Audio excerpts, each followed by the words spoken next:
Telangana times news ప్రేక్షకులకు స్వాగతం. నిన్న రాత్రి అనూహ్య పరిణామాల మధ్య స్వేచ్ఛతో సహజీవనం చేస్తున్నటువంటి జర్నలిస్ట్ పూర్ణచంద్రరావు సుమారు రాత్రి 11 గంటల సమయంలో అడ్వకేట్ సమక్షంలో చిక్కడపల్లి పోలీస్ స్టేషన్లో లొంగిపోవడం జరిగింది. ఆ తర్వాత ఆయన ఒక 11 పేజీల వివరణ రూపంలో ఆయన మీడియాకు విడుదల చేయడం జరిగింది. తనకు స్వేచ్ఛ ఎలా పరిచయం అయింది, తాము ఎలా జీవితాన్ని గడిపాము తదితర విషయాలను పూర్తిగా ఆ లేఖలో ఆయన పొందుపరిచినట్టు తెలుస్తుంది. అయితే స్వేచ్ఛతో సహజీవనం చేస్తున్న పూర్ణచంద్రరావు వల్లనే తన కూతురు మరణించిందని స్వేచ్ఛ తల్లిదండ్రులు ఫిర్యాదు చేయడం వల్ల చిక్కడపల్లి పోలీస్ స్టేషన్లో ఆయనపై పలు కేసులు నమోదు కావడం మనకందరికీ తెలిసిందే. అయితే ఎప్పుడైతే స్వేచ్ఛ మరణించిందో ఆమె మరణం తర్వాత పలు రకాలుగా ఊహాగానాలు వెలువడడం మనం అందరం చూసాం. టీ న్యూస్లో పనిచేసే కొందరు టాప్ మోస్ట్లో ఉన్నటువంటి వారని, అంతకుముందు పనిచేసిన వారని, రాష్ట్రంలో ఒక ప్రధాన ప్రతిపక్ష పార్టీకి చెందిన నాయకులు ఆమె మరణం వెనుక ఉన్నారంటూ అనేక టీవీ ఛానల్లో సోషల్ మీడియా మాధ్యమాల్లో వార్తలు చిలువలు పలవలుగా వెలువడ్డాయి. కానీ ఒక వార్త ప్రచురించే ముందు కానీ, రాసే ముందు కానీ, పత్రికలు కానీ, ప్రసారం చేసే మీడియా మాధ్యమాలు కానీ కొంచెం నిజాలు తెలుసుకొని అవి ప్రచారం చేస్తే బాగుంటుంది. మరి బీఆర్ఎస్ వర్కింగ్ ప్రెసిడెంట్ కేటీఆర్ పైన కూడా కొన్ని కథనాలు ఈ క్రమంలో వెలువడ్డాయి.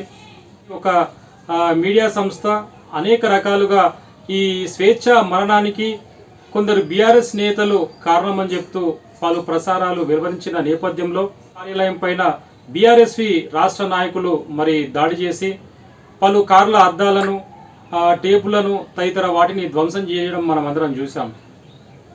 మరి ఏది ఏమైనప్పటికీ ఒక సంస్థ పైన కానీ, ఒక వ్యక్తి పైన కానీ భౌతిక దాడులు చేయడం అనేది పూర్తిగా కరెక్టు కాదు. మరి ఏది ఏమైనప్పటికీ కొన్ని అసత్యమైన వార్తలు కూడా ప్రసారం చేయడం కరెక్ట్ కాదని చెప్పి బీఆర్ఎస్ వర్కింగ్ ప్రెసిడెంట్ కేటీఆర్ తన ఎక్స్ వేదిక ద్వారా ప్రకటించడం జరిగింది. మరి నిజంగానే ఏదైనా వార్త వెలువరించే ముందు దానికి సంబంధించిన నిజాలు అవి ఎంతవరకు కరెక్ట్ కాదు అనేది తెలుసుకున్న తర్వాత ప్రసారం చేస్తే ఎవరికి ఇబ్బందులు రావనేది ఇక్కడ ముఖ్యంగా గమనించవలసిన విషయం. ఇక వివరాల్లోకి వెళ్తే గతంలో మనం ఫాస్టర్ ప్రవీణ్ కేసులో కూడా ఒక విషయాన్ని మనం గమనించాం.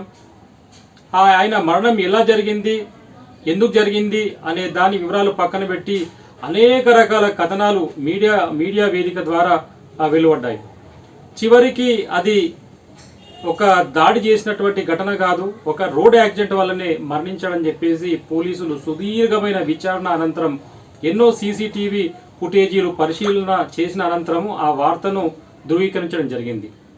మరి ఇక్కడ కూడా మన టీవీ యాంకర్ తెలంగాణ ఉద్యమ సమయంలో కూడా ఎంతో కీలకంగా ఒక జర్నలిస్ట్గా ఆమె సేవలు అందించింది. ఎన్నో తెలంగాణ ఉద్యమాల్లో ఆమె పాల్గొనడం జరిగింది.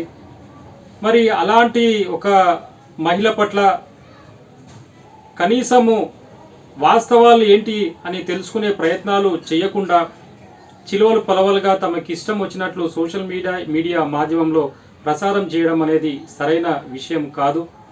మరి నిన్న రాత్రి ఈ స్వేచ్ఛతో సహజీవనం చేస్తూ గత 6 సంవత్సరాల నుంచి సహజీవనం చేస్తున్నటువంటి పూర్ణచంద్రరావు అనే వ్యక్తి మరి నిన్న రాత్రి పోలీసులకు లొంగిపోవడం జరిగింది.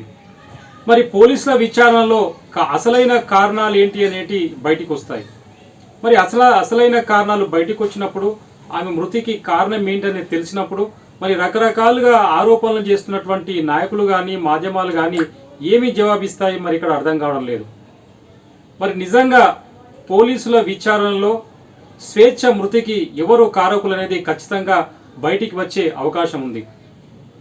కాబట్టి రేపు కానీ, ఈరోజు కానీ, ఎప్పుడైనా కానీ ఈ 2-3 రోజుల్లో అసలైన కారకులు బయటికి వచ్చే అవకాశం ఉంది.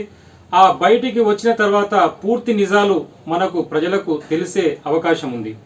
మరి ఏది ఏమైనప్పటికీ ఎంతో భవిష్యత్తు ఉన్నటువంటి ఒక మహిళా జర్నలిస్ట్, రచయిత, తెలంగాణ ఉద్యమకారిణి, ఒక మంచి బంగారు భవిష్యత్తును ఊహించుకొని మీడియా రంగంలోకి వచ్చి అర్ధాంతరంగా తన తనువును చాలించినటువంటి స్వేచ్ఛకు మనస్ఫూర్తిగా మరి నివాళులు అర్పిస్తున్నాము.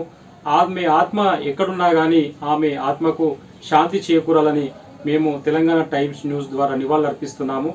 మరి ఎవరైనా సరే మహిళా జర్నలిస్టులు కానీ పురుషులు జర్నలిస్టులు కానీ, జర్నలిస్ట్ అనేది ఒక క్లిష్టమైన డ్యూటీ, ఒక పని, ఎన్నో సవాళ్లతో కూడుకున్నటువంటి పని.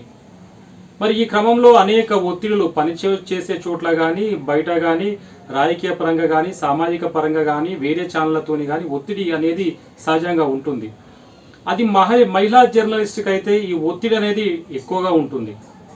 మరి దీన్ని వాళ్ళు గ్రహించి తమ వృత్తిలో, తమ జీవన విధానంలో ఎక్కడ కూడా తప్పటడుగు వేయకుండా, ఎదుటి వారికి అవకాశం ఇవ్వకుండా, అవాకులు చెవాకులు పేలకుండా ఒక నిజాయితీతో పనిచేస్తే వారి జీవితం అనేది చాలా సంతోషంగా, ఎలాంటి ఇబ్బందులు లేకుండా కొనసాగే అవకాశం ఉంది.